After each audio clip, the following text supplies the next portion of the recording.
காப்பாத்துறா போதுங்க.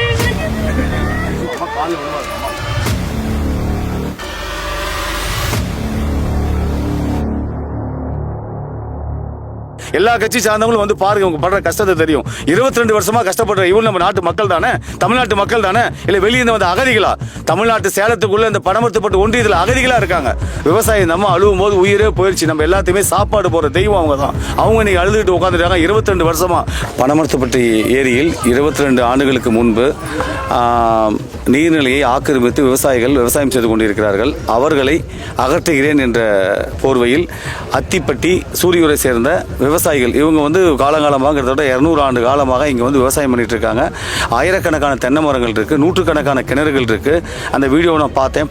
அந்த எவிசன் செய்த வந்த அதிகாரிகள் அந்த நீர்நிலை ஆக்கிரமிப்பார்களை வெளியேற்றுவதற்கு பதிலாக இவர்களையும் சேர்த்து வெளியேற்றிவிட்டு அவங்க சொல்லும் போது கேட்டால் ரொம்ப எனக்கு கண்ணீரே வந்துருச்சு. போலீஸை வச்சு மிரட்டி அடித்து அவ்வளோ கொடுமைகளை செய்து எங்களை விரட்டினாங்க அப்படின்னு சொல்லி ஒரு பாட்டியம்மா, அந்த ஒரு 70 வயசு இருக்க அந்த பாட்டியம்மா சொல்றாங்க. அந்த மாதிரி இந்த மக்கள் சொல்வது ஒன்றே ஒன்று தான், தவறுதலாக இந்த இவர்களை அகற்றிவிட்டார்கள். 22 ஆண்டுகளாக போராடி கொண்டிருக்கும் இந்த விவசாயிகளுக்கு அவர்களின் இடத்தை ஒரு குழு அமைத்து, அவங்க சொல்றதான் சொல்றாங்க, ஒரு குழு அமைத்து அந்த குழு உண்மைத்தன்மையை அறிந்து எங்களுக்கான விவசாய நிலத்தை பிரித்து கொடுக்க வேண்டும். நாங்கள் அந்த கிணறு வெட்டுவதற்காகவும் மின்சார பல்வேறு செலவுகளை கடன் வாங்கி செலவு செஞ்சிட்டோம், இவ்வளவு நாளா போராடிட்டு இருக்கிறோம், இந்த அரசு திரும்பி பார்க்கவே இல்லை அப்படின்னு சொல்லி கோரிக்கை வைத்திருக்கிறார்கள். எனவே இங்க இருக்கும் அதிகாரிகள் உடனடியாக இது ஒரு குழுவை ஏற்பாடு செய்து உண்மை அறியும் குழு, இங்க இருக்கிற மக்களையும் அதுல நிறைய பேர் இருக்காங்க, நிறைய தெரிஞ்சவங்க இருக்காங்க, இதற்கான ஆதாரங்கள் எல்லாம் திரட்டி கையில் வச்சிருக்காங்க. அவர்களையும் இந்த குழுவில் இணைத்து இதற்கு உடனடியாக தீர்வு ஏற்படுத்தி கொடுத்து 22 வருஷமா இந்த இடம் எந்த பயன்பாடுமே இல்லை.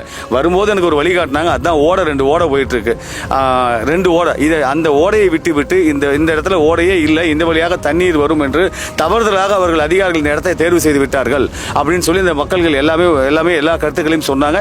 இவெல்லாம் அந்த கருத்துக்கள் எல்லாம் கேட்டோம். அதனால் உண்மையிலேயே சொல்றேன், அங்க இருக்கிற இயற்கையான ஓடை வழியாக தண்ணீர், இந்த இடத்துல ஓடையே இல்லை, ஓடையும் ஆற்றையும் செயற்கையாக ஏற்படுத்துவது ரொம்ப கடினம். அந்த இயற்கையான இடத்துல விட்டுட்டு இங்கேயே இந்த இடத்துல தேர்வு செஞ்சாங்கன்னு எனக்கும் ஒன்றும் புரியல. நாங்களும் சுத்தி பார்த்தோம், கிணறுகள் இருக்கு, எல்லாம் பாலடைஞ்சு போய் கிடக்குது. அதனால தயவு செய்து உடனடியாக ஒரு குழு அமைத்து இவர்களின் விவசாய இடத்தை மீட்டு கொடுக்குமாறு கேட்டுக்கொள்கிறேன். சோலைவனமாக இருந்த இடங்கள்லாம் பாலைவனமா இருக்கு. தயவு செய்து அதிகாரிகளும் பொதுமக்கள் அனைவரும் கூட வந்து பாருங்க, உங்களுக்கு அரசியல்வாதிகள் எல்லாருமே வாங்க, தயவு செய்து வந்து பாருங்க. உடனடியாக இந்த குழு அமைத்து இந்த விவசாய நிலத்தை மீட்டு தருவதற்கு நடவடிக்கை எடுக்க வேண்டும் என்று தமிழக வெற்றி கழகம் சார்பாக தெரிவித்துக் கொள்கிறேன்.